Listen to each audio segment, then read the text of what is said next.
we're just going to go ahead and get started. Obviously, people will be coming in and joining the group after they use the restroom. But first, I want you guys to give yourselves a big round of applause because we sold out this event. This is incredible. It should be good. Or do you use like the playlist? Okay. I would love to see a show of hands. Who came here with a friend? Just to record.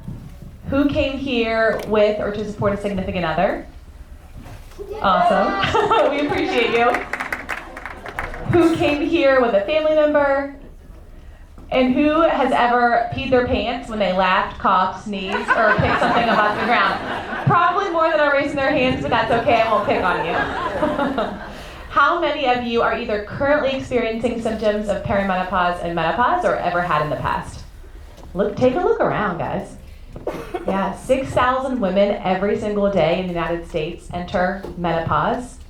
And even though it's inevitable, if we all get to this stage of our life and experience these changes, everyone's story is individualized, but what is not necessary is struggling and suffering.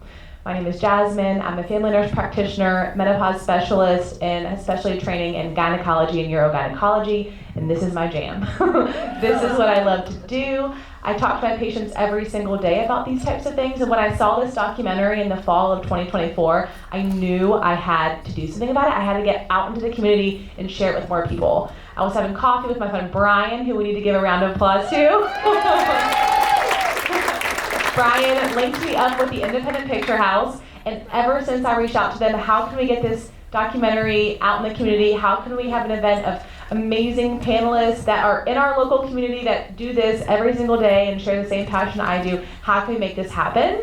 And the Independent Picture House has been nothing but supportive and helpful to make this happen, so let's please give them also a round of applause.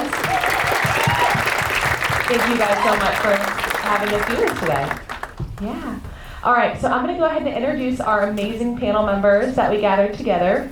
First, we have Ashley. Ashley is a pelvic floor physical therapist. Raise your hands if you have ever heard about a pelvic floor physical therapist. I'm actually so surprised. Give yourselves a round of applause.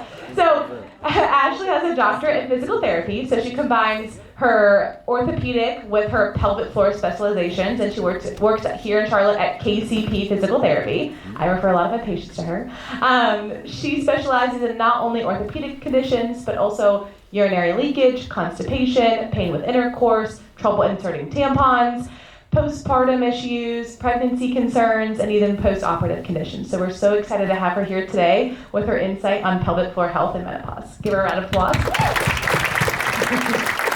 Next, we have Heather Jamison. Heather is a highly skilled family nurse practitioner and owner of her own primary care practice in Huntersville, North Carolina called Vista Health. Heather has been, I think her practice has been open this be the 13th year. Is that awesome? That's right. That's awesome. So she gets to see patients across the lifespan, and her practice is committed to providing individualized quality health care to members of her community. And they spend an hour with you when you first come and see them. So I thought that was really impressive. So we're so lucky to have here to experience her ability to see patients throughout the lifespan and how menopause can transition into other health comorbidities. Next, we have Dr. Oh, you can give her a round of applause. There we go. Next, we have Dr. Sandy Charles. Dr. Charles is a cardiologist with Sanger Heart and Vascular Institute, and she specializes in women's cardiac health. She's highly decorated. She has been featured on Good Morning America, Forbes magazine, and has been listed as top Charlotte doctor in the last 5 years with Charlotte magazine. We're so lucky to have you here with us today and your expertise on women's heart health and menopause. So thank you so much. Give a round of applause. Last but certainly not least, we have Rachel Murray. Rachel is a women's health nurse practitioner, a fellow menopause certified nurse practitioner, and works at Atrium's Women's Health in the sexual medicine department. She is also a member of the ISHWISH, which is the International Society for the Study of Women's Sexual Health. I dare you to say that 5 times fast in a room of this many people. So she is fantastic. She specializes in a lot of sexual health concerns such as inability or difficulty to have an orgasm, painful intercourse, low libido, low sex drive, hormonal concerns, and so much more. So thank you so much for being here and sharing your space with us. Alrighty, well, thank you so much. We're going to, since we have a little bit of limited time, we're going to go ahead and start asking each member of our panelists a question, just so you can get an idea of their specialty and the things that they enjoy talking about. And then we'd love to open up this discussion to the audience. I do want you to keep in mind, please try not to ask any individual medical questions. In this setting, we are not your individual providers, but really just trying to help guide you and navigate through this transition. So at the end of today's presentation and panel discussion, if you do need assistance figuring out someone in our area that can maybe help you, we'd be happy to guide you with some local people, but please try to avoid asking personal questions as best you can. Thank you so much.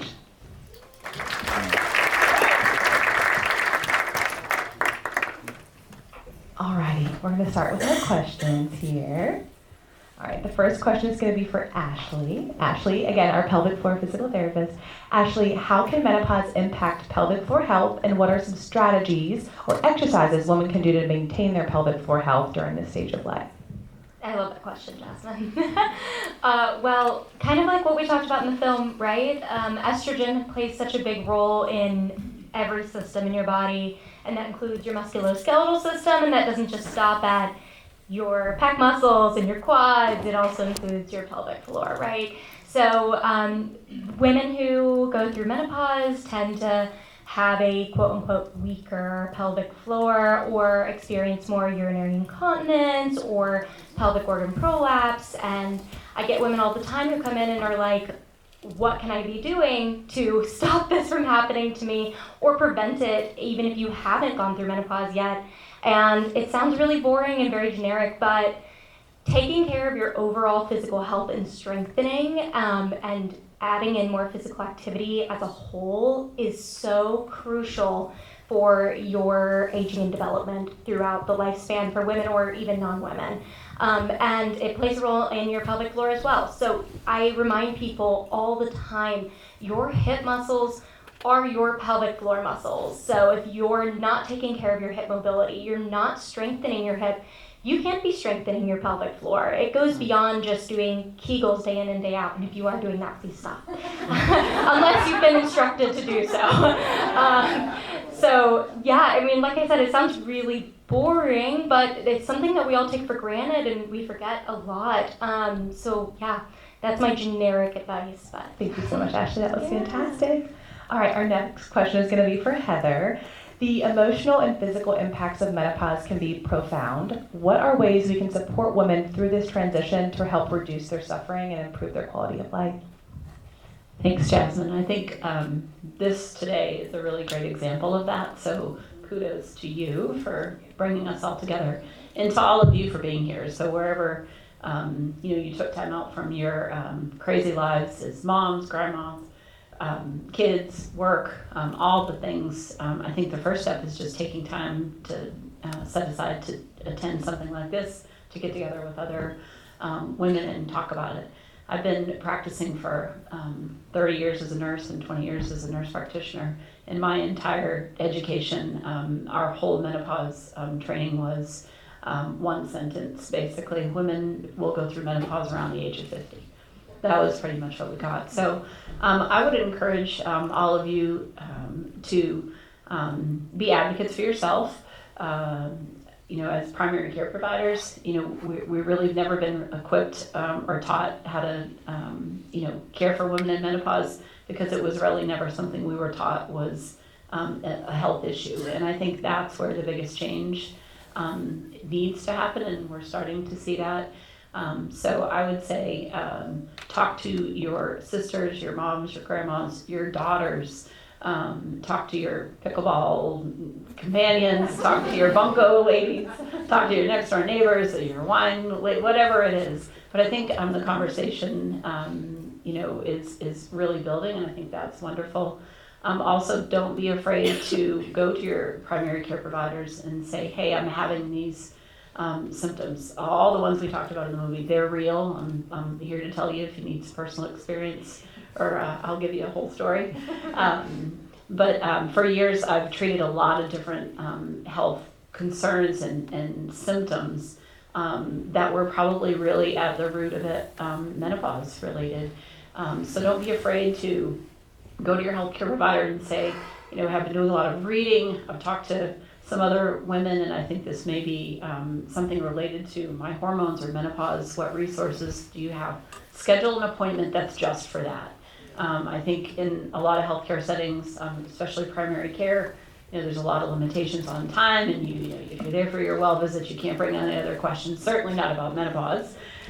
So make an appointment just to talk about it. And if your primary care provider isn't comfortable, or they're not knowledgeable, they haven't had an opportunity to make this something that they've learned more about, then ask them for a recommendation or a referral to somebody like Jasmine or Rachel or someone. So I think just coming together and advocating and learning and sharing that knowledge and encouragement and empowerment with each other is the key.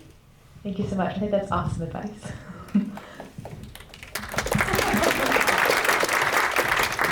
All right, Dr. Charles, next question. Menopause, like we learned in this video, is linked to an increased risk of serious health conditions, such as cardiovascular disease.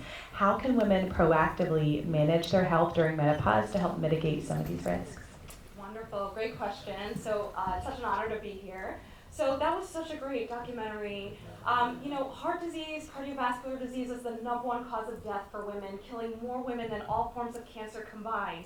To put that in perspective, 1 out of 39 women dies from breast cancer, but about 1 out of 3 women dies from cardiovascular risk. And a lot of women just don't realize this. And as we get older, unfortunately, that risk increases, and the drop in estrogen contributes to that. Drops in estrogen increases the risk of high blood pressure, the risk of diabetes, the risk of high cholesterol, and it increases our appetite when estrogen drops and changes our fat distribution. So the things we can do are getting increased screenings. Even though you've never had high blood pressure, making sure to get that checked at least every year, along with your cholesterol and blood sugar. A lot of people say just eat well, lots of veggies and fiber, but really know what you're putting into your foods. High salt foods contribute to high blood pressure, and people are shocked when I say, if you don't have high blood pressure, 2,000 milligrams of salt is what you should be having in a day.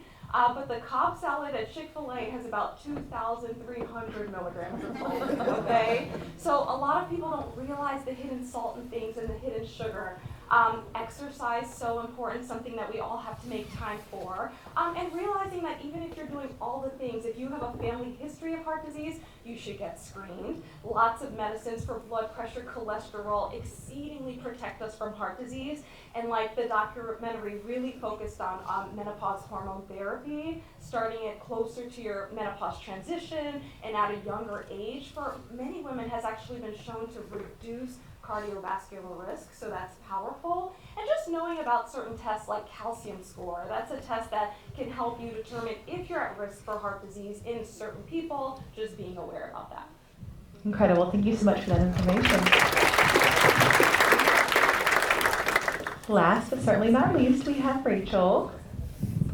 The documentary discusses the lack of solutions for sexual wellness during menopause.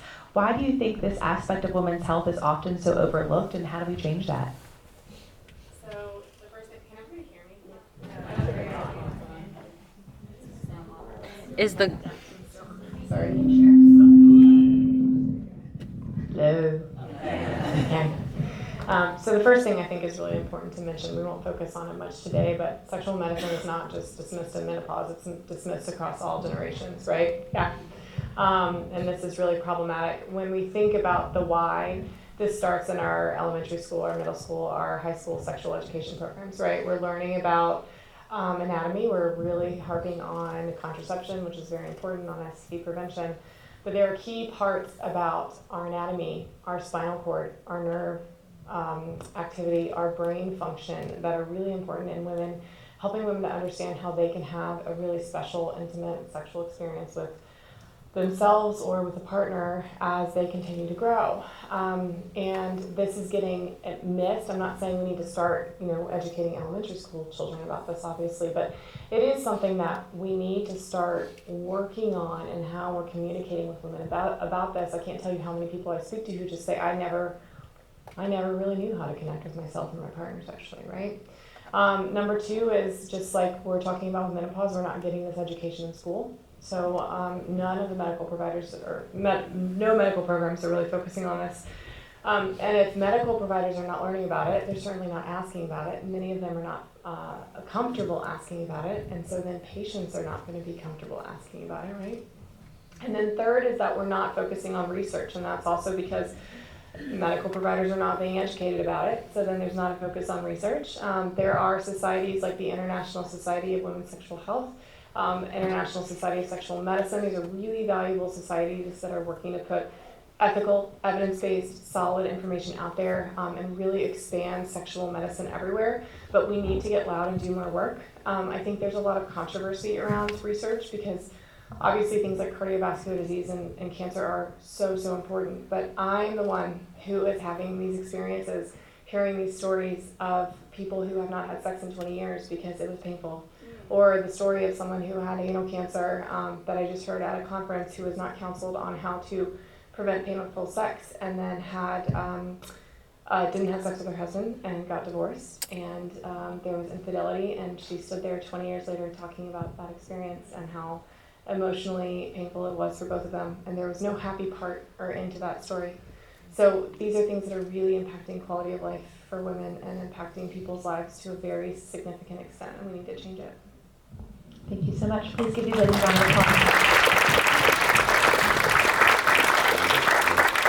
All right, we'd love to open up the panel discussion with the audience. So if anyone has questions, we'd love, yeah, go ahead. And if you can stand up and just kind of ask if you feel comfortable. Yeah. Question for Dr. Charles. You talked about how the symptoms of heart attack is very different than intermittent. A lot of us know about the pregnancy of chest, left arm tingling, but that's not Yeah, exceedingly important question. So for decades and decades, heart disease was... Could you repeat the question? I'm sorry. So she asked if I could mention how the symptoms of heart disease are different for women than they are in men. For decades, heart disease was thought to be a man's disease. It wasn't until the late 1990s, early 2000s that a woman... Sorry, I'm 80 kilos. I don't know if there's a lot of... Do you pass? That a woman cardiologist discovered that women were actually having heart attacks just as much and were dying more compared to men. And the reason why it was getting missed is because although still the majority of women will have some chest pain or pressure, it's oftentimes not what's described as the heavy elephant on the chest. It could be discomfort really anywhere in your torso, and it could be no discomfort at all. It could be some shortness of breath with physical activity. It could be sensations like indigestion. It could be significant fatigue. I had a patient who thought she was having the flu and went to sleep for 2 days, and when she finally went to the emergency room, it was a massive heart attack, and that was 2 days of massive heart tissue loss. The very tough thing about this is still in 2025, there's a lot of bias amongst physicians. I've been called to see heart attack patients in the emergency room that are women, that it's 8 hours later and they weren't given an aspirin, for example, that type of, so I always tell patients it's always better to get anything evaluated. A lot of us have superwoman syndrome. We're taking care of our kids, everyone, and we ignore our symptoms. Much rather it not be hard than to miss it. And then to really know what normal numbers are to help prevent heart disease from happening. Another thing I see is healthy appearing women get told, oh, your cholesterol's fine, oh, everything's fine. And then they come to me for third opinions and they have horrible heart disease. And I'm like, has anybody ever told you that your cholesterol is really high? And they're like, oh no, they said it was fine because I'm overall healthy. And so really paying attention to that. So yeah, any concerning symptoms from fatigue to nausea, get that evaluated, and knowing your risk and looking at the numbers. Thank you for that. I don't need a mic. So my question is for the primary care provider and the gynecologist. I'm a therapist, I do private practice, and a lot of my women that I have are diagnosed with significant mental health issues, right? Bipolar, depression, anxiety. So a lot of times they'll report symptoms that mimic some issues with menopause. At what point, as me as a provider and advocate for them, making sure that I can say, follow up with your gynecologist, follow with your primary care provider, because they are seeing psychiatrists, they are seeing other providers, and if, you know, or your brain fog is ADHD, which absolutely can be related to that, right? Or your depressive symptoms, or you're feeling numb, or you're feeling overwhelmed, and those types of things. And I'm working with them. So when do I say, hey, go to your primary care, go to your gynecologist, and get this checked out to make sure that it is not menopause, or that if you're having those menopausal symptoms? That's a fantastic question, and I feel like you just described most of my patients. That's a fantastic question. So I think that from a perspective of perimenopause and menopause, I start to have conversations surrounding perimenopause when my patients are in their mid to late 30s. Listen, here's what may happen. Everyone's experiences is very individualized, but these are the things I want you to look out for. If you feel like anxiety is increased, if you feel like you're waking up at night with racing heart, you feel more depressed, or even have little joy in life. There's a term called anhedonia, where you just feel like no joy. A lot of women say, that defines me. So I think that if people have a history of baseline mental health disorders, they definitely can get exacerbated during this change of inflammation when there's definitely peaks and drops of hormonal fluctuations. We see more women getting diagnosed with ADHD and focus issues later in life. Is that undiagnosed ADHD, or is that a symptom of perimenopause? So I think a collaborative approach, and I absolutely love what you're doing, and your patients are so grateful to have you. I love that we're having this mental health aspect plus evaluation for, is this perimenopause and menopause? Because treating the root cause of hormonal fluctuations may take care of a lot of this. And then sometimes we need to add on additional things on top of that. But I think if they aren't getting the feedback from the primary care, their gynecologist, like we think we need them to, I'd encourage them to get a second, third opinion and continue to advocate for themselves. Yeah, thank you for doing what you're doing. Yeah. Can you add anything else? I would say day one. As we learned in the movie, which we probably already knew but didn't realize it, every woman, will go through menopause. And so instead of it being kind of this new last, option of thing to evaluate when a woman has any kind of symptom. I'm not sure if there's a body system that's not affected by it.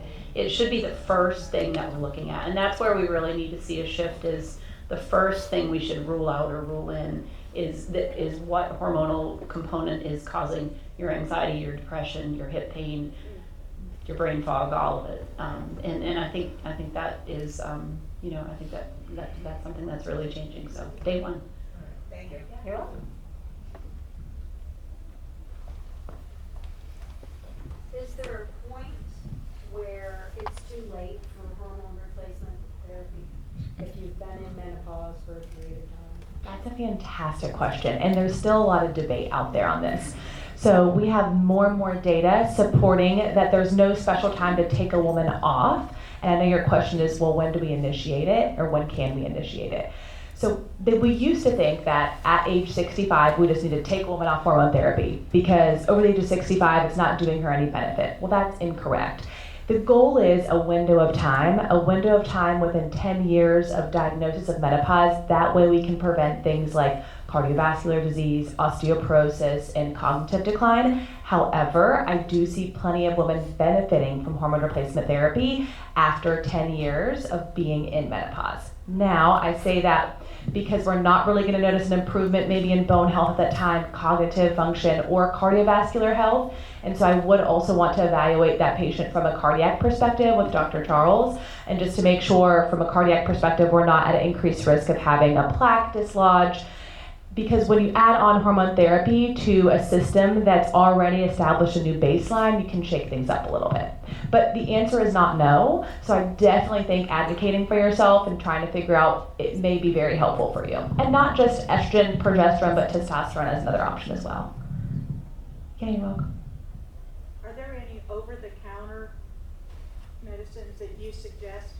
That's another fantastic question. And I think we saw in the documentary where the industry of supplements is billions of billions. And so I love that menopause is having a moment right now. We need to talk about it. We need to advocate for it. But I unfortunately see a lot of other systems gaining revenue off of women suffering.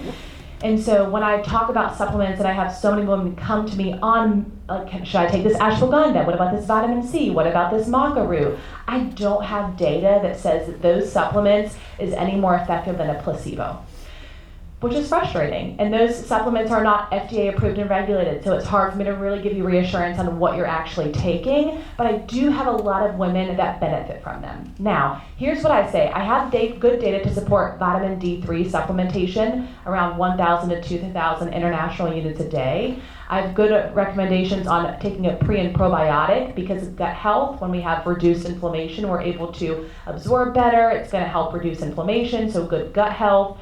And then also, I said pre-probiotic, vitamin D, magnesium glycinate before bed at night, around 200 milligrams can be helpful for sleep. So we have some studies that show us some benefit of certain supplements, but there's not all end all be all. Take, this maca root powder at Harris Teeter and it may make a difference for you. But I also think that you can completely try, and if it makes a difference for you, absolutely safe. I would talk to your provider about it. But if you're trying so many supplements and you're not getting the relief that you want, do something.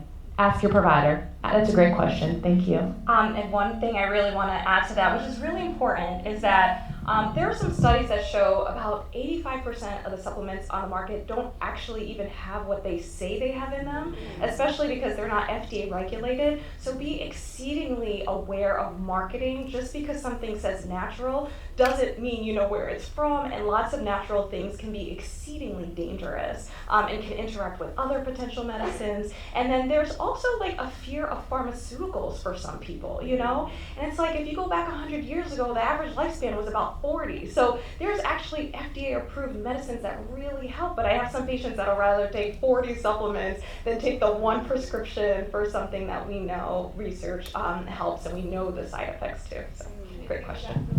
I just want to say also, I've had patients get excited about estrogen, which is a decent one over the counter, which can stimulate estrogen receptors, but I've had patients with a history of breast cancer who also think that that's safer because it's not estrogen, but it is. Or it's activating the receptor. So it's just really important to consult before starting these things. And if you are looking for supplements over the counter, there are some things you can check on the bottle to ensure that what you're taking is maybe actually what you think it is. So you can look for third-party testing on the labeling, but there are other brands, so US Pharmacopoeia and GMP are two things on the label that you can look at to ensure that it's had more rigorous testing than maybe some other supplements. That was great.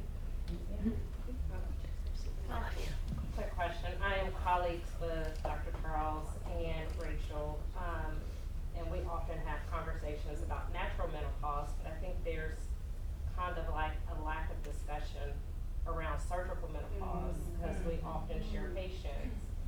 We have a 19-year-old that for some reason had a hysterectomy, and no one's ever really talked to her about what that would look like going forward, and especially among minority women who have had fibroids or endometriosis or other issues who ended up having a hysterectomy early in life. No one's really talked to them that you're in surgical menopause. This is how to reduce your risk, and I think that's causing a lot of disparities and maybe why we see some issues. So I just kind of want to hear your opinions on that. It's horrible. I know.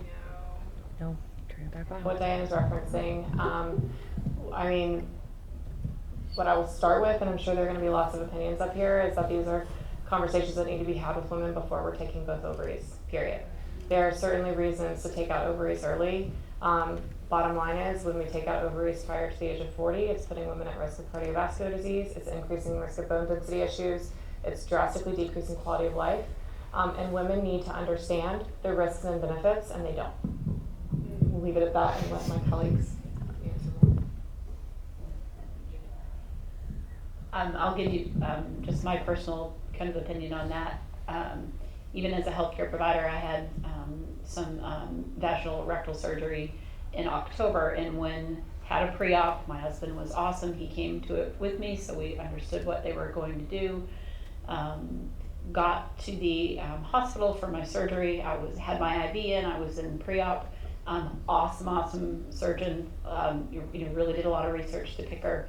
But she said to me in pre-op, So I think, we're gonna do this, and then we'll probably also take your ovaries. And that was the first, that discussion had happened, I'm in a gown, with no undies, with an IV, ready to go to the operating room, and really was caught off guard, and at that point, even as somebody that's pretty good about advocating for myself, kind of felt, like I didn't have a lot of choices, and I'm sure I did, but, that wasn't discussed in my pre-op, and had it been, we probably, could have made some plans, and even at, 50 years old, what she said to me is, those ovaries probably aren't doing much for you anyway. And so I'm here to tell you over the last 6 months, they definitely were. To your point, even for people that are educated about it and do talk about this, there's not ever been this kind of practice of planning, and I don't think even for healthcare providers there's a lot of guidance on, okay, if we're planning a surgery, we do tell the patient we're going to take your ovaries out, what kind of things should we have them on, hormone replacement before the surgery, what kind of testing do we need to do before the surgery to find out what actually their ovaries are doing still, or what's their hormonal situation, so that we can prepare them, because for me personally, the fallout after that was significant for all of the things I mentioned in the movie, brain fog, sleep, joint pain, anxiety, depression, still being a mom and a grandma and running a business and taking care of patients. So, that it's very impactful, to just hear the things they talked about in the movie. But I think, again, advocating for ourselves and trying to be more proactive about, what kind of things we're planning for and expecting, I think is vitally important. Thank you so much for sharing your story. We really appreciate that. And to kind of go off of that, surgical menopause, or remove the uterus and ovaries and directly put someone into menopause. There's also menopause associated with maybe receiving chemotherapy treatment or being on other medications. And so I think oftentimes we think, menopause just happens when you reach 51, but to your point, it happens at a much earlier stage. And we're just now discovering that, crap, if we take someone's ovaries out early, we can really increase the risk of other more detrimental concerns. Yeah, so thank you for that question. Anything else you guys want to add? One small thing to add is what we're talking about in this situation is removing the ovaries and how that reduces your estrogen, but also knowing that even if you've had a hysterectomy, your uterus removed, and your ovaries are still in place, that can actually still increase your risk for premature menopause, and that's just the overall disruption of blood flow. Or even if you've had an ovarian polyp and you've just had a polyp removed, that just the disruption of blood flow can increase the risk for premature menopause. So just being aware of that. Any surgery should be really necessary and not just something to just do while you're in there for other things necessarily. I have a question for Dr. Ashley. So first and foremost, thank you all of you guys for being here, because you're so inspiring, and I think everybody needs to know what you guys are educating people on. Being in the women's health space, I'd love to hear your impact on, I think people think you need pelvic floor just after you have a kid. And I really want to hear your thoughts on, it doesn't matter if you're 10, 15, 30, 50, how important pelvic floor is for not just your sexual health, but also just being able to jump on a trampoline with your kids, or being able to lift your daughter, or still go for a run. And then as it layers on, I can't work out because my knee hurts, but that could be coming from pelvic floor. So I'd love to hear what you have to say on that and your thoughts. I love that. I have a lot to say. I sometimes joke with my patients, I'm like a fire hydrant of information sometimes. But yeah, I had a patient the other day, I was talking to Jasmine about this. She found me, she's also a healthcare provider, she's super well educated in her field, and that was unfortunately the only way she had learned to go to pelvic floor therapy postpartum to stop her peeing, because everybody else in her life had just told her, it's just normal. You just had a baby, it's normal for you to pee your pants. It's not. Common does not equal normal. And normal doesn't mean that it's not fixable. But thankfully she came in really quickly, and so it wasn't something that she'd been living with for a very, very long time. We got her better. And sometimes when I get people better really quickly, they'll show some anxiety of like, oh, well, I'm afraid to leave you because what if it comes back? And she had brought up menopause. So she's finding me at a young age, just had a baby, and she was like, my provider told me I am going to pee my pants when I go through menopause. Is all of this work that we just did, is it going to come back? And I tell her, you know, yes, menopause does come with challenges, right? But also looking back at how many individuals went to pelvic floor therapy postpartum when they were peeing, or how many people have just been living with it and went through menopause and then now they're peeing their pants significantly worse. Addressing the problem earlier is going to make your outcomes so much better. Even just bringing up like a joint, like a knee. I love to talk about orthopedics because they go hand in hand. It does the body a disservice to just look at the pelvic floor. We operate in so many different systems.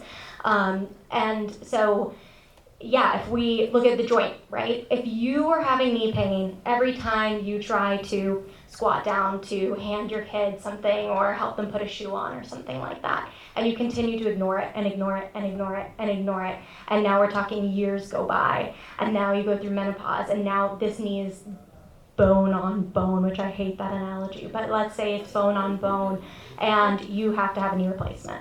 You're going to be questioning, should I have just gotten this knee taken care of and looked at earlier? What could I have been doing earlier to strengthen and or support this system? So yeah, I encourage people all the time, not saying that postpartum you will have anything that needs looking at, but if you don't know, then, you know, it's good to ask your providers, even if it's just a primary care provider, not necessarily going to pelvic floor therapy, bringing it up to a good provider and being like, well, I'm having this issue and I don't like where my life is at right now and I don't want it to get worse. And getting screened for that. Yeah, absolutely. Go ahead. I was just going to say, this is one of my favorite areas of sexual medicine, but there's pathology down the spine and a lot of nerve involvement that we look at too, which is what you're speaking to with, I don't know what you exactly, like pain in your knee that's actually related to something higher up. I'm a chiropractor, I'm a sports chiropractor. Yeah. So Yeah. you deal a lot with women. Yep. But I'm seeing it because it's like you're not activating your core. So then it's trickling down the line to like hip, knee, back issues. Mhm. And then like, I can't figure it out. Send it to the pelvic floor, then it gets better. And I'm like, huh?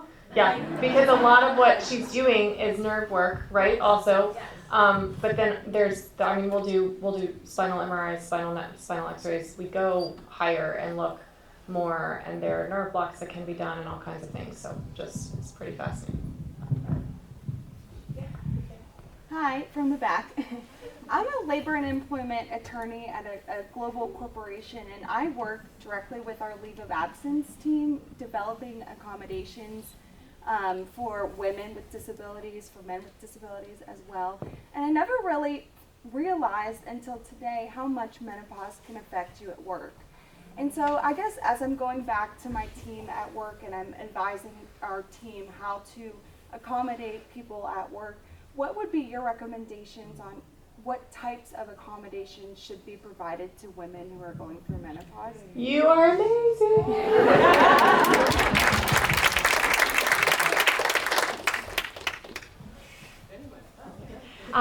Yeah, she is amazing.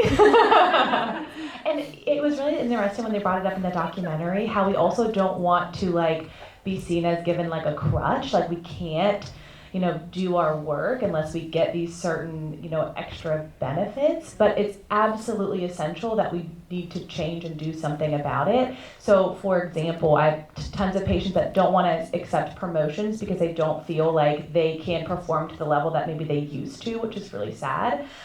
Or Europe did a study on how many women are leaving the workforce in menopause because they can't handle the symptoms associated with it. So addressing brain fog, fatigue, low energy, hot flashes during the day, these are all things. I think that it kind of depends on an individual, and we'd have to do, you know, some thinking on what exactly women need, because women don't want to look like they are needing extra assistance to get their job done either.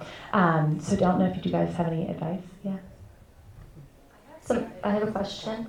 Are there any like teachers here? Okay, teachers. Teachers find me way later because they never use the bathroom. And so sometimes even just an accommodation like that, like making a safe space, this is my idea and perception, making a safe space to leave a meeting to use the restroom, or giving like sometimes, because I'll have my patients who are in meetings all day long sitting at home, or making accommodations for like having more standing desk or walkability within an office, at least just from what I typically see, that's my thought. Yeah, and specifically related to FMLA, if you work for a company that has more than 50 employees, by law they're required to provide that to you. It's a federal law that protects your job. And there's not just FMLA for when you need a maternity leave to have a baby, or you have your knee replacement surgery. There's also something called intermittent FMLA. And so that can be for any kind of intermittent break or time away from your job. So for teachers, that means getting someone to come and cover your classroom so that you can go to use the bathroom. It may be having the ability to leave work early to go to an appointment for somebody like Jasmine, or to go and receive some counseling services.